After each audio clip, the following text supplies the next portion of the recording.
Right then, let's carry on the discuss right here. Still from trains, let's talk about, growing debt in Kenya. The IMF have announced a loan of more than $2.3 billion to support Kenya's pandemic response and economic reform program now. But it's not how some Kenyans see things there. They do not, want the IMF to give the country any more money. This comes on the heels of a survey that showed that 4 out of 5 Kenyans felt anxious, fearful and angry because of the debt burden in the country. Hence, the Twitter stump with a hashtag Stop Giving Kenya Loans.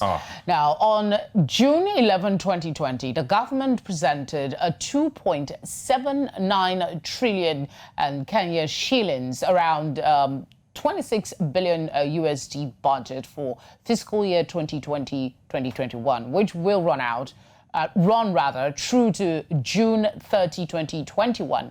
The budget seeks to tackle the economic impact from the COVID-19 pandemic, low-cost invasions and floods, and revive growth by supporting households and businesses. Well, to break this all down for us and where Kenya find themselves now, we're joined once again by a regular right here on Breakfast TV, Breakfast Central. Tunji Andrews joins us now. Tunji is the financial analyst and founder of Awaba. Tunji, welcome back. Good morning to you. Now, when the current, government took over, Kenyatta's government, just to be sure, public debt stood at about 16 billion. It is now around 70 billion, more than 4 times as much, in terms of that growth. So, how do Kenyans find themselves in this fix with this growing debt crisis?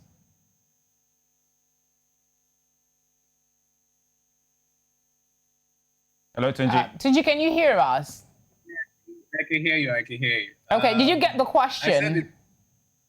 Yes, I did. Okay, go ahead with your response. It's the same way almost every country in the world got into debt.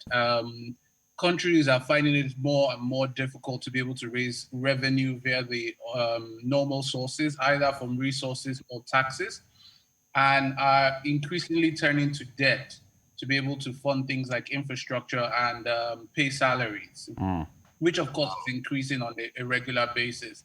The problem with the African continent is that most of our leaders are very short-term minded.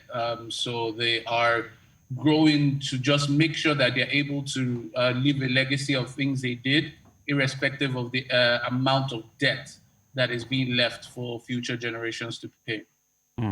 Well, so Kenya find themselves in that fix right now. Tunji, let's segue quickly to talk about the Securities and Exchange Commission, that SEC in Nigeria, which has issued warning to investigate public about what is described as the proliferation of unregistered online investments and trading platforms, facilitating access to trading in securities listed in foreign markets. Now, what is the SEC? What do they mean by this right now?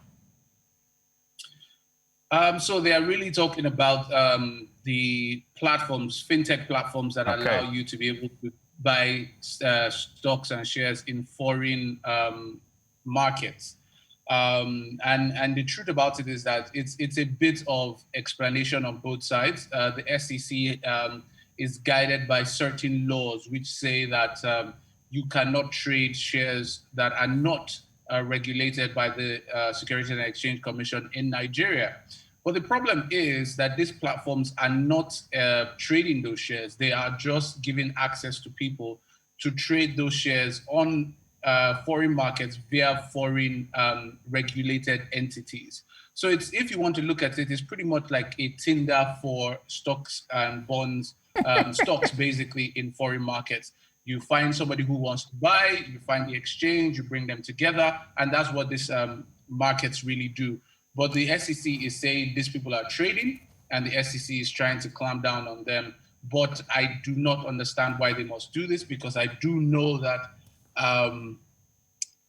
it's not exactly foreign to the Nigerian capital market for people to trade foreign shares, either via proxy or one thing or the other. But I guess the problem is that the SEC doesn't really understand the workings of these fintech businesses, and I think they just all need to sit down in one room and understand themselves better. Okay, is SEC behind the times? Are Nigeria's financial systems behind the times? We saw what happened or is happening regarding cryptos. True. No, I don't think so. As a matter of fact, SEC is not against cryptos. The thing is, if you do not understand the workings of a system, you have to stand up and protect that system. The SEC has always been at the middle or at the receiving end of people complaining that they went to invest in one Ponzi or the other, and the SEC is always trying to explain to people. Okay. So what the SEC is saying with this is that, come sit down with us, let us understand what you are doing, so that if there's anything in any way we can protect investors, Nigerian investors, so to say. And I think that is not out of the ordinary. That is not a thing that is difficult to do. And I think these platforms also are open to that. But I think it's just time. Like I said, they all just need to sit down inside one room for a little bit of time and get to know each other better. All right, just like they do on Tinder, right, Tunji? Swipe right, swipe left. Thank you very much, Tunji. Tinder for fintechs. All right, thank you very much, Tunji Andrews, once again, always breaking it down for us right here on Breakfast Central. All right, then, you want to catch more on that SEE matter? We'll have Tolu Adelolu Balogun, yes, News Central's very own Business Edge at 11 a.m. WAT. She will break it down with all the SEE guys and, those even affected, this platform affected. So more than much later on News Central.